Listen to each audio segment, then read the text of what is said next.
Bismillah ar-Rahman ar-Rahim. Alhamdulillahi Rabbil Alameen. Salatu wassalamu ala ashrafil anbiya wal mursaleen. Muhammadur Rasulullah sallallahu alayhi wa ala alihi wa sallam. Tasliman kathiran kathiran. Amma ba'du. Now, my brother and sister, this is a Muscovy duck.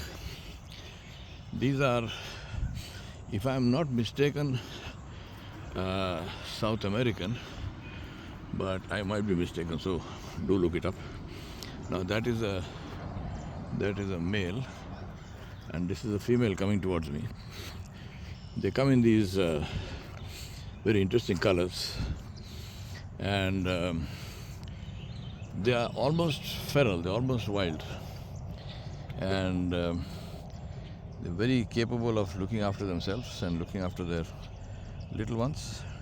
They have these, you can see this, I don't know what to call them there, these growths on their face, and they lay eggs, they make nests, they raise their young all on their own.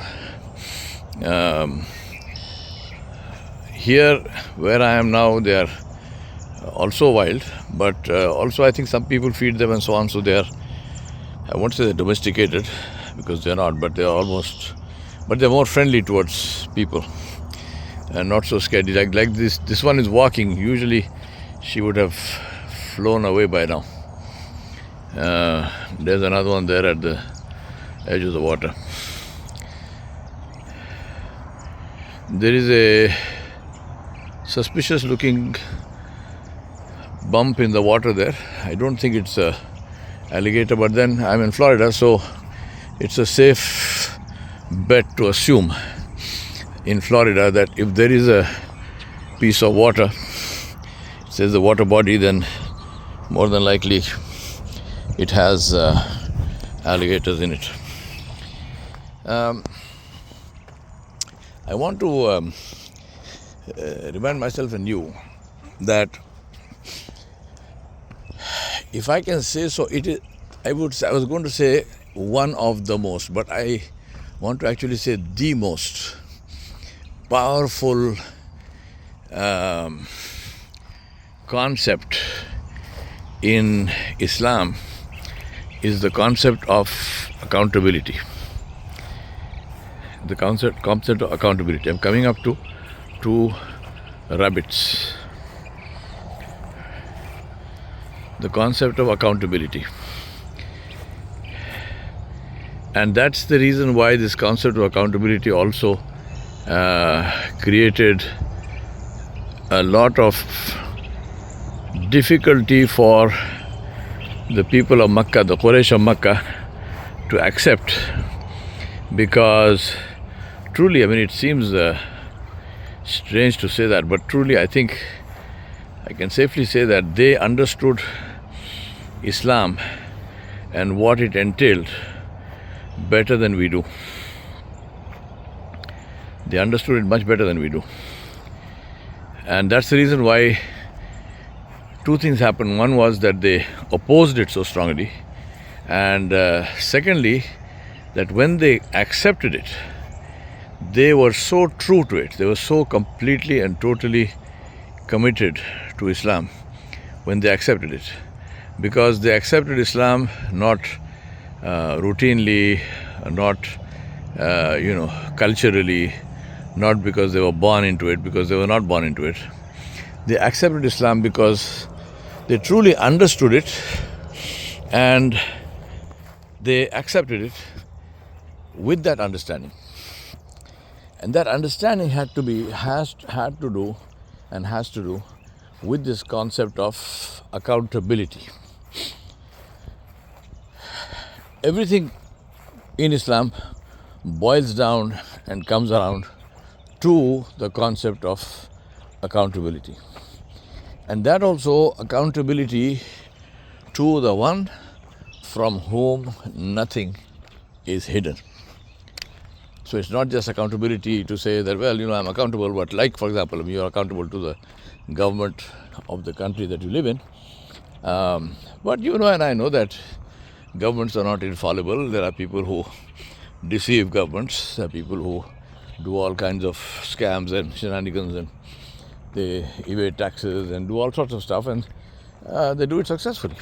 I mean, what they're doing is wrong, but But in the case of Islam, when we accept Islam, and I'm saying that we need to accept Islam consciously, very consciously, with premeditated thought, not just because our parents happen to be Muslim or something. So when we accept Islam consciously, the thing that strikes us very strongly is that we are accountable to the one from whom nothing is hidden. And so there is no question of getting away with anything. No matter how immune a person might feel in this life, and if you look around you, there are people who seem to feel very immune, who seem to feel that they cannot be touched and nothing will happen to them, and they can do whatever they like and so on. If you look at their lifestyle, this is how their lifestyles seem to be. But that's far from the truth. That is very, very far from the truth. Nothing at all is hidden from Allah subhanahu wa ta'ala. So therefore, if we take any concept, for example, the fundamental principles of Islam, and say, and I'm talking about the very first understanding of it, and we'll see what comes after that, but very first understanding is say, okay, I should believe in Tawheed, in the fact of La ilaha illallah Muhammadur Rasulullah. When I say La ilaha illallah, I'm saying that there is no one worthy of worship except Allah subhanahu wa ta'ala Jalla Jalaluhu. Why should I believe that? Is it just an intellectual concept? Is it something that you say, okay, let's believe in gravity because it exists? No. We believe that because this is the truth. We believe that because there is nothing other than this. This is the truth. La ilaha illallah. That there is no one worthy of worship except Allah subhanahu wa ta'ala. And then we say Muhammadur Rasulullah. We believe in that Muhammad sallallahu alayhi wasallam is the Rasul of Allah, is his messenger, is his Nabi, and he is the last and final messenger after whom there is no messenger. Now, how do the two connect? The two connect in the way where, when I bear witness and when I say that I accept that there is no one worthy of worship except Allah, and that Muhammad sallallahu alaihi wasallam is the messenger of Allah and the last and final messenger, then I worship Allah in the way that Muhammad sallallahu alaihi wasallam taught me and demonstrated for me. Now this is how the two are connected. This is the connection between La ilaha illallah and Muhammadur Rasulullah. The connection between the Kitab and Sunnah. The connection between the Quran and the Sunnah of Rasulullah sallallahu alaihi wasallam. This is the connection. Now, why should I do all this? Because one day I will meet Allah. Because one day I will be called to account. I'm talking about the basic fundamental of this, right? Take everything else. Take, for example, I speak the truth. Okay, I should speak the truth, and I should never tell a lie. Okay, alhamdulillah. Why? Because everything is accounted. وَمَنْ يَعْمَلْ مِثْقَالَ ذَرَّةٍ خَيْرًا يَرَى وَمَنْ يَعْمَلْ مِثْقَالَ ذَرَّةٍ شَرًّا يَرَى. Allah subhanahu wa ta'ala said, truly whatever you have done, good or evil, even if it is the smallest, like a dharra, like a particle, this will be shown to you on the Day of Judgment. You would be called to account for it, no matter what it was, both good and evil. This will be shown to you, you will be called to account. Now, there we have the issue of saying that what must I do? Accountability of that. You name it, I mean everything, right? All that Allah subhanahu wa ta'ala made halal, all that Allah subhanahu wa ta'ala made haram, all that Allah subhanahu wa ta'ala made obligatory, fard. All of these things, whether I fulfill them or I don't fulfill them, and if you say, why are you doing that? because one day I will answer to Allah. So everything in Islam revolves around this one fundamental concept of accountability to the one from whom nothing but nothing is hidden. So this is the first and foremost and most important thing for us to remember and think about and reflect on. Now, taking this a step further, as I said, the fundamental reason to do all this is because we don't want to get caught on the wrong foot.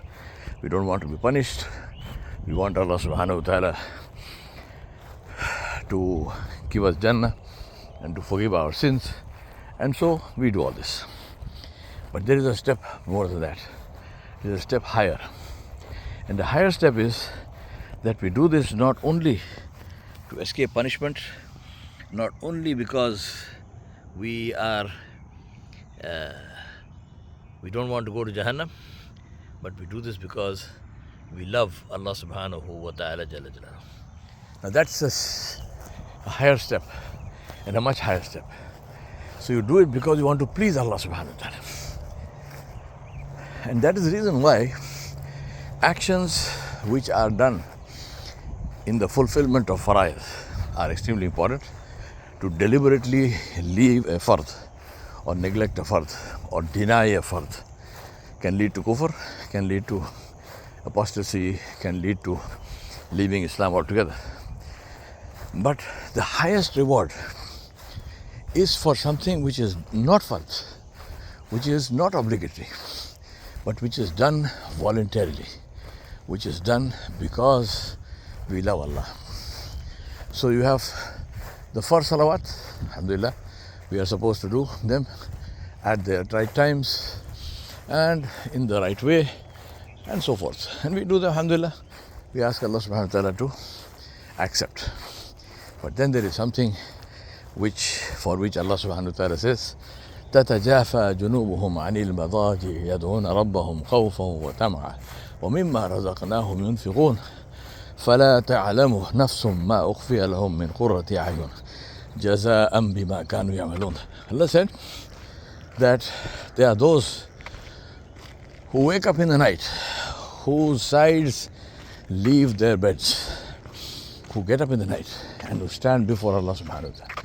بين الخوف وطمع, between two states, a state of the fear of Allah subhanahu wa ta'ala's punishment, an intense awareness of the kind of life that we have been leading, intense awareness of the fact that we have not fulfilled the rights of Allah subhanahu wa ta'ala, that we have not lived our lives as was mandated for us, for our own benefit. This is the tragedy of it. We don't understand that Allah subhanahu wa ta'ala's laws are not for Allah subhanahu wa ta'ala. They are for us. If we follow those laws, who benefits? We benefit. Yet we have to be cajoled and forced and, somehow made to follow instead of doing it willingly and with shawq and with great, enthusiasm. So Allah is saying, but those who do that with enthusiasm, with shawq, because they love Allah subhanahu wa ta'ala, they stand before Allah subhanahu wa ta'ala in the night. They wake up in the night and they stand before Allah subhanahu wa ta'ala in this state, بين الخوف وطمع, between the fear of Allah subhanahu wa ta'ala's punishment and the desire for His reward, desire for His forgiveness. Allah said, for them I have kept hidden such delights, such wonderful things, that if they knew what those were, then this would be a source of great happiness for them. They would be delighted that Allah subhanahu wa ta'ala has kept all this for me. And that is why for that time of the night, the time for tahajjud, Allah subhanahu wa ta'ala says that Allah subhanahu wa ta'ala, Nabi sallallahu alayhi wa sallam told us that Allah subhanahu wa ta'ala descends to the first heaven from His arsh in a manner that suits His majesty and grace. And Allah subhanahu wa ta'ala asks, Who is there who needs anything from me? Let him ask, and I will give him. Who is there who needs my protection? Let him ask, and I will protect him. Right? Who is there who needs my forgiveness? Let him ask, and I will forgive him.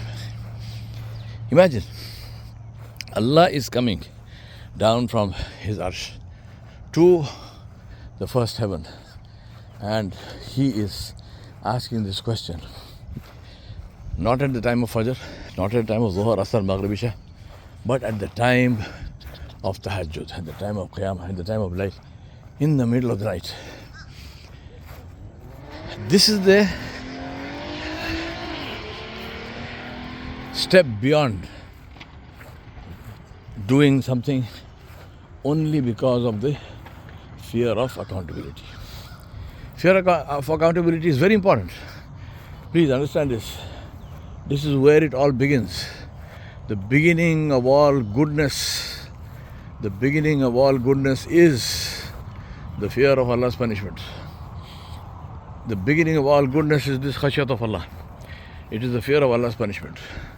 So there is no running away from that.